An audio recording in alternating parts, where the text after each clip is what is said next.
Brandon. Yeah. So today, the indie review.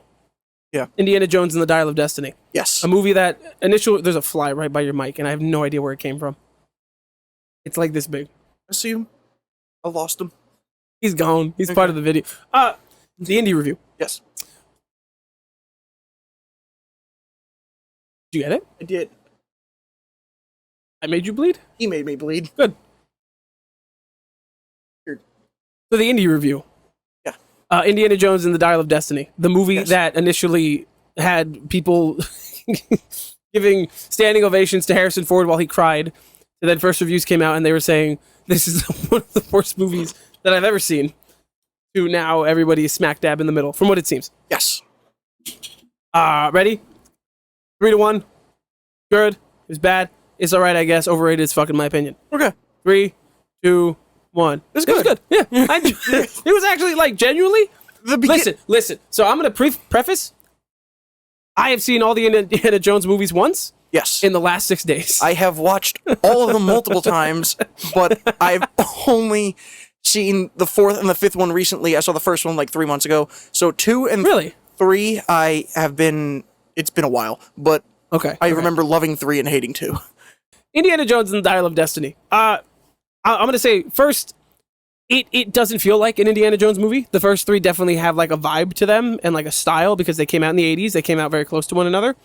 Even when you get to 4, it feels sort of like indie, but kind of reminds me more of the prequels because of the CG and just kind of the writing. This just feels like I could be watching Mission Impossible and it feels like the same fucking thing. Okay, so the beginning felt like a cartoon.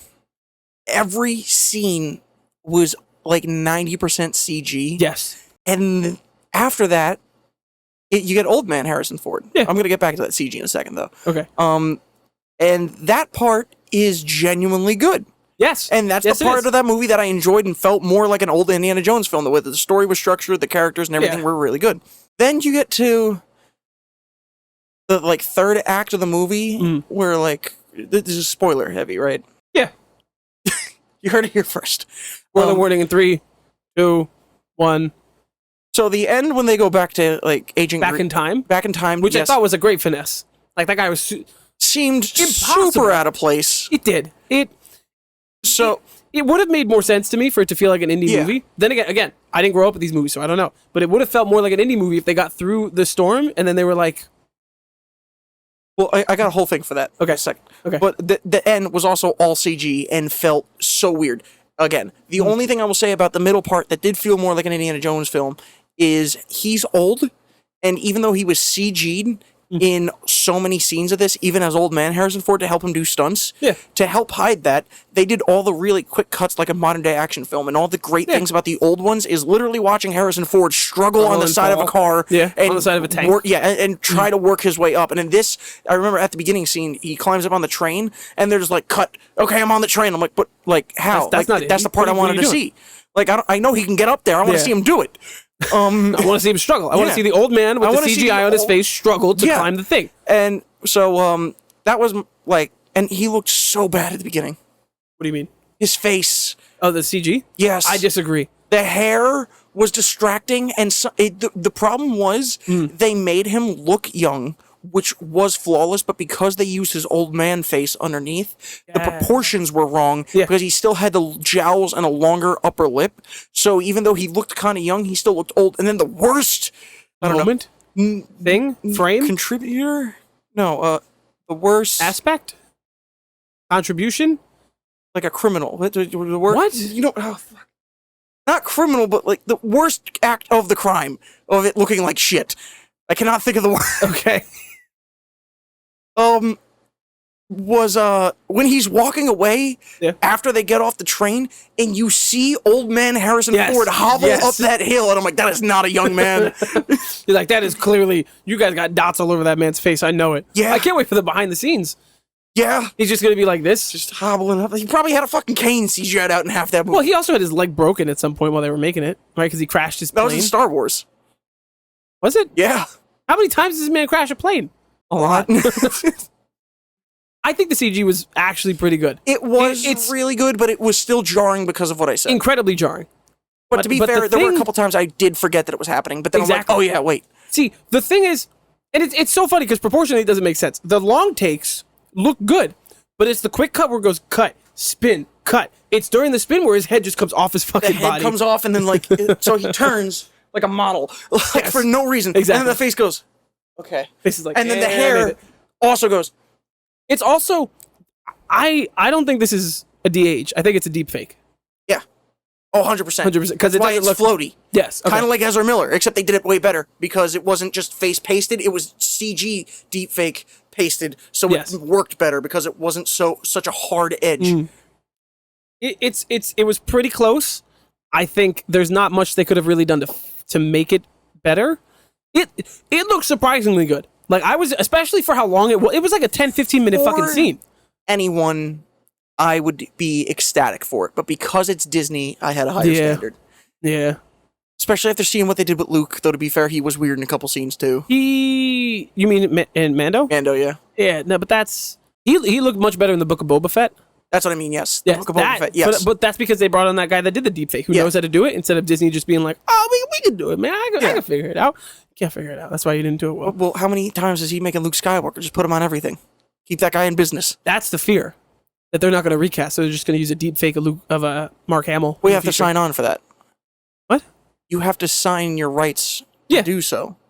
Anyway, or your family, anyway. The Dial of Destiny. Yeah. You get to the actual plot, and it's a time travel thing, but it's mapping up the longitude and the latitude in a very specific time. Mm-hmm.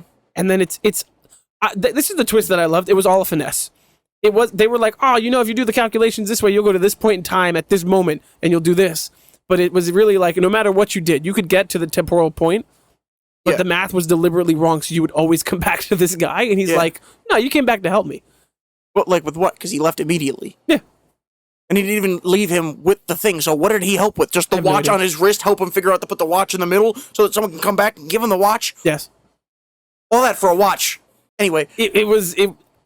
My biggest problem with it, for why it isn't in an Indiana Jones movie, is the relic itself. Really? You think the Crystal Skull? Yes. Because we literally just finished that a couple minutes ago. I'll tell you why. Just real quick, refresh me on the second one because it has been a while. What is the relic in that, or is it just a cult? It's the rock. It's the rock in India. Okay. Kalima. And that allows him to do that with the heart and whatever? Yeah. Okay. I don't know any background on that, but if you go to 1, 3, and 4, those are actual artifacts that supposedly exist, that have the stories and backgrounds behind them. Oh, see, I didn't know that. Like the Ark. I don't know about the Chalice, like the Holy Grail. I don't know if it's supposed to, I haven't heard that one before, but like Python. I enjoyed it. Yes. The Holy Hand Grenade. Oh my God, that would be such a good Indiana Jones movie. Yes, it would. But it is found in a boat. Yes, it does look like a computer, and it was found way before anything was supposed to be like that. Yeah. We have no idea where it came from, at least to my knowledge, and I like looking into weird stuff like this. I feel like we really aren't the people to make claims like this anymore without doing the research. Okay, I'm going to research it right now. I have a laptop in front of me. I don't know. I was grabbing a phone. That's exactly what it's there for. Let's talk characters. Phoebe Waller-Bridge, she was great. She was funny. She was cool. I think I didn't really enjoy her character because I wanted someone to just be like, Indy, we're buddies. I liked the discourse between them, but I didn't like how she was like, I'm going to sell stuff. I thought there was going to be a twist. So here's the thing with her is that they tried to make her a strong female character again, but they didn't do the Rey thing where she's perfect and it's kind of annoying. She had flaws, so it made her a good character. So I think that they went for it this time and it actually worked well. I can agree. Compared to Rey as a character, yes. I didn't like the kid. I gotta tell you, I think the kid was so fucking obnoxious. You tried to recreate Short Round and made him unfunny, uncharismatic, obnoxious. Just there. Didn't really explain why he was there until halfway. Mustache so much. Yeah, we're just picking on a kid. Yeah. Okay. So it has nothing to do with what was it? Pythagoras? No. Archimedes. It has nothing to do with him. It's a mechanical calculator, and it was an ancient Greek analog computer and orrery, whatever that is. And it was discovered in 1902 in a shipwreck off the coast of Greece. So that's correct. But the time travel lore around it, the guy who you just said, whose name I immediately... Archimedes, yes. They only said it about 9,000 times. None of that has anything to do with this. And if you look at, like I said before, the Holy Grail and the Ark, even the Crystal Skulls, it's the 13 Crystal Skulls. There was 13 of them in the movie. The people suspect that maybe it has something to do with aliens, but they have no proof about it. But at least that lore was there. They didn't just make it up as they went. This was like a really that's big what far made, reach. And like the Crystal Skull one's not as much about this, but the reason why I like that one so much is because when that came out, they found another one at that moment in time, so it was kind of big. And also, I was like 11 or 12, so I was watching Ancient Aliens like it was my job. Of course. So I was just super psyched about it. So I was really into that movie when it came out. You know who's a really nice cameo character in here? Ooh. Antonio Banderas. Yeah. Fucking loved him. Came out of nowhere. I completely. Everything in the movie, you were like, who is that? Yes. I know. Well, it's because I was looking at him. I was like, I'm sitting there. I'm like, Puss in Boots. That's what I thought about saying Puss in Boots to you and just watching you like try and figure it out. I would never have gotten it. Because every time my brain went Puss in Boots, I was like, no, starting at Puss in Boots. Didn't work. The cast as a whole, they're all having fun. They all did very well. I didn't expect to see Gimli show up again. Who? Gimli? Who? The guy in the Fez. Saul, his friend from the first one. Shaw? Is it Shaw? Shaw? No, I don't know. Oh, wait. Oh, you mean the, Sala, yes. Give him hell, Indiana. Yeah, he's Gimli. Oh, see? Who? Treebeard? Don't give a shit. I'll kill you. That's the Lord of the Rings. So I didn't expect him to come back. And then my favorite thing of this movie is they wanted to distance themselves so far from Shia LaBeouf, they just fucking killed him. They did. They completely killed him off. That's the one thing I think I'll hate is that Marion didn't show up until like the very last scene. He looked old. To be fair, so did he. But Harrison Ford looked like a fucking zombie. Yeah. Okay, you really want because I think he's great. Also, like Ford, but the amount of time between episode 9 and now, homie has turned 80. But it's also like he looks like he's actually 80 now. See, I forgot how long ago Ford was, so I'm like, oh, they're old in this movie. So when I saw them in this, I'm like, what the fuck happened? It's been like 15 years. Like 15 years. My bad. It's a little jarring. Yeah. No, it's not. I don't care that she's old. I don't care that she looks older. No, I wasn't expecting it. They were like, I just didn't have any. Well, you also didn't finish Ford till 5 minutes ago. Yeah, yes. And so I knew all that was happening. No, I knew. That's not the point. That's not my problem. My problem is the fact that you didn't get. It wasn't until we got halfway into the movie that they're like, "Oh yeah, Mutt went to the army and he died." No, they didn't. They mentioned it earlier, and I thought that was all they were gonna do about it. And I'm like, did they really just blow past the fact that he just died? Like they're like, "Oh, he's dead," and then like they just moved on. And I'm like, and you didn't react because I looked over to you when you said it. I'm like, he didn't even know. Brendan, I also got to pee like 3 times. Yeah, okay, because that usually. Every time we go, we get a really big soda, Timmy and I both. Yeah. I always finish the soda before the movie starts. It never hits. But yesterday it hit. I had to pee like 3 times. Yeah, I was good until like towards the end. Yeah. And Timmy looked over at me. She's like, this movie's still going on. I'm like, yeah, I just won't. She hated it. It won't. I noticed. Well, she didn't hate it. She thought it was fine. But there were parts she hated. But like, it did have that moment like we're towards the end where I'm like, okay, it's ending.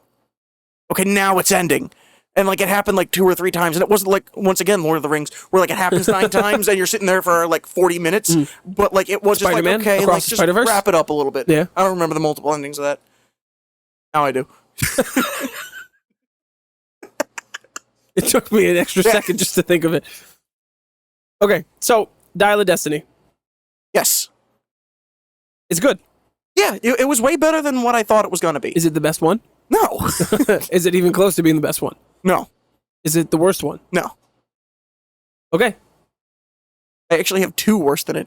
You have 2 worse than it? Yeah. Really? Yeah. It was actually pretty good, wasn't it? It was pretty solid. Once I got over the fact that it was jarring with the CG and the fact that everything around it was CG, and then I also found myself over-analyzing the movie at the beginning and be like, oh, they're doing this because of this and they're doing that because of that, and then like halfway through, like it just got good and I forgot like about over-analyzing, and that's what made me realize, I'm like, oh no, this is actually kind of good, like 100%. Because like I've been nitpicking a lot of movies lately and trying to figure out like everything about it, and this, I got caught up in the story. Because it was fun. Yeah. 100%. Folks, link in the bio. You can check out our last couple episodes. We've done the Flash review. We've done Spider-Man. Not Aquaman. We said the Flash. You said that. The Little Mermaid. I was going to say Aquaman because the Little Mermaid that could. Everything is linked below in the bio, folks. Thanks for watching. Subscribe.